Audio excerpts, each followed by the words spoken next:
भारत में पानी के संकट इतने गहरे हैं कि किसी दिन हमारी पवित्र गंगा नदी भी बहनी बंद हो सकती है। यदि ऐसा हुआ तो यह हमारे राष्ट्र की आत्मा एवं चेतना के लिए बहुत नुकसानदेह होगा।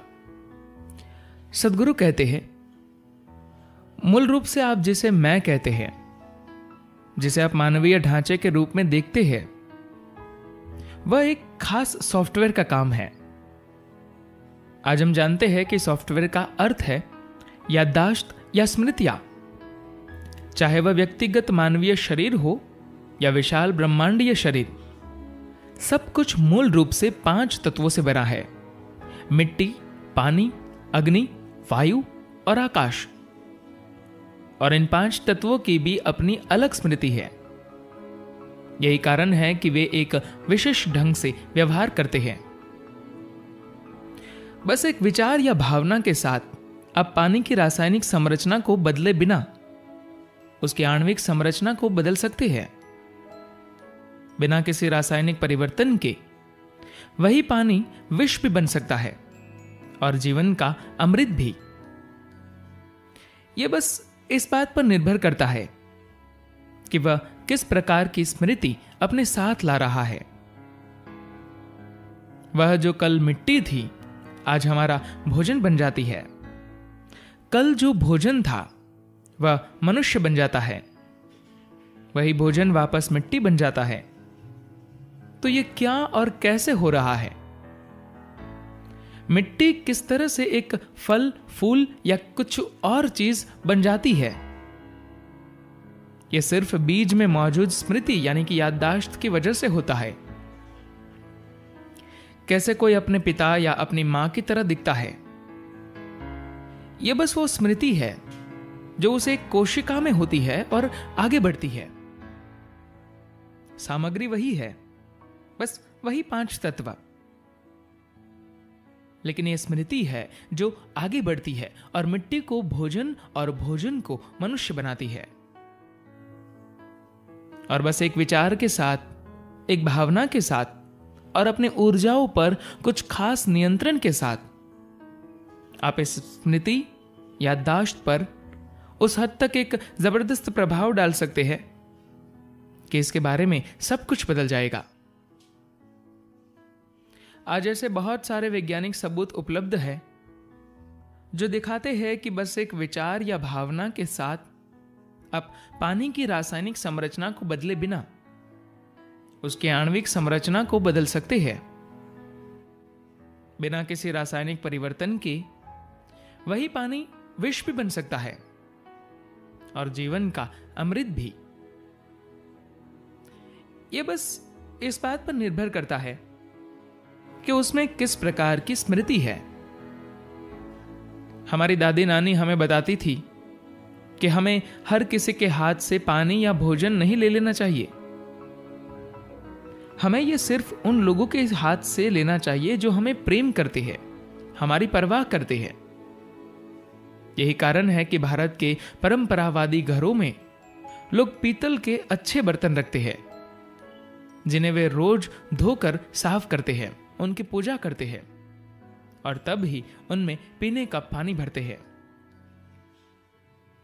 मंदिरों में जब तीर्थ प्रसाद के रूप में एक बूंद भी पानी देते हैं तो हम सभी करोड़पति धनवान भी उसे अत्यंत आदर और श्रद्धा के साथ ग्रहण करते हैं, क्योंकि वैसा पानी आप किसी भी कीमत पर कहीं से खरीद नहीं सकते।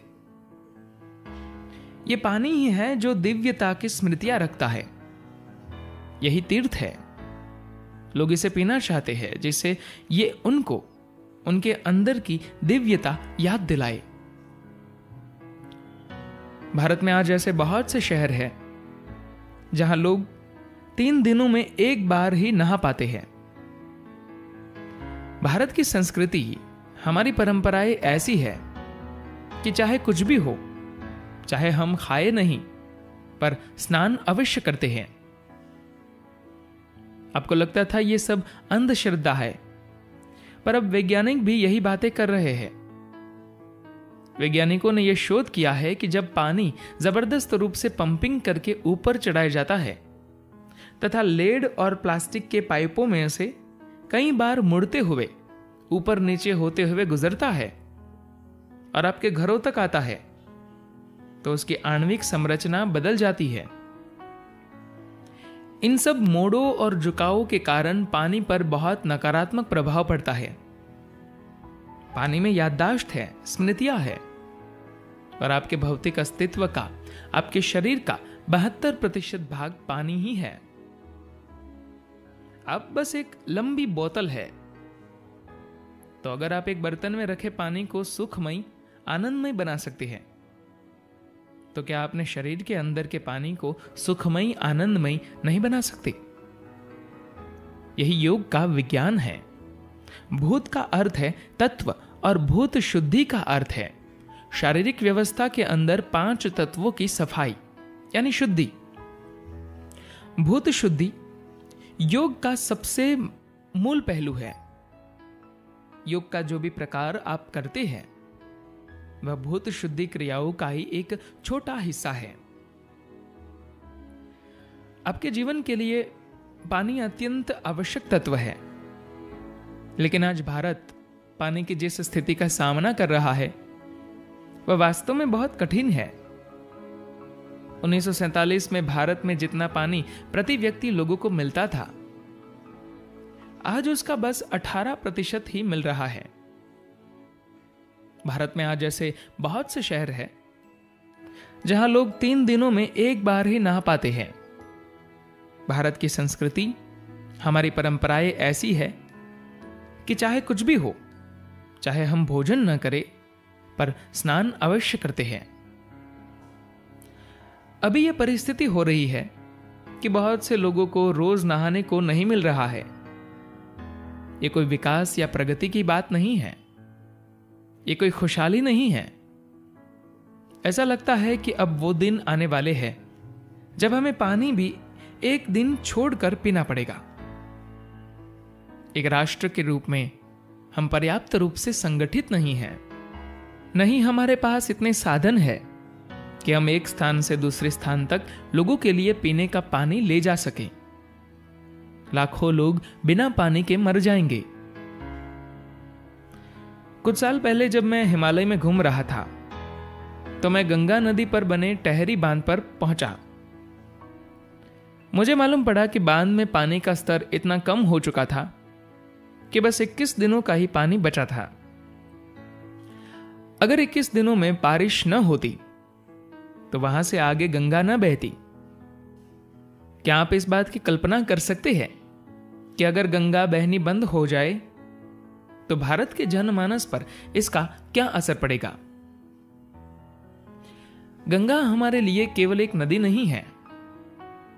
आज कुछ आध्यात्मिक समूह हैं जो गंगा को बचाने के, उसे पुनर्जीवित करने के प्रयत्नों में लगे हुए हैं, और वे इस बात से बहुत चिंतित हैं कि गंगा को किस तरह बचाया जाए, कैसे उसे संभाला जाए।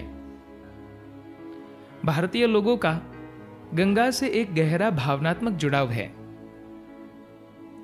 शहरों के लोग शायद इस बात को ना समझे, पर एक सामान्य भारतीय के लिए गंगा जीवन से भी बड़ी है। यह सिर्फ नदी नहीं है, यह उससे भी ज्यादा है। यह हमारे लिए जीवन का एक प्रतीक है। अगर बरसात आने में 2-3 सप्ताह की भी देरी हो जाती, जो किसी भी वर्ष हो सकता है, तो बांध से नीचे की तरफ हमें गंगा दिखाई ही न देती। तो अब बस स्थिति ऐसी है, या तो हम जागरूकता पूर्वक जनसंख्या पर नियंत्रण करें, या फिर प्रकृति ये काम निर्दयता पूर्वक करेगी। हमारे सामने चुनाव के बस यही विकल्प है। ये मेरी नीति नहीं है कि हम अपनी जनसंख्या न बढ़ाई। बात बस ये है कि अगर हम स्वयं जागरूकता पूर्वक इसे नियंत्रित नहीं करते, तो प्रकृति इसे निर्दयी ढंग से करेगी। हम अगर मनुष्य है तो हमें यह काम स्वयं ही सचेतन रूप से करना चाहिए, ताकि हमें किसी खराब परिस्थिति का सामना न करना पड़े। धन्यवाद।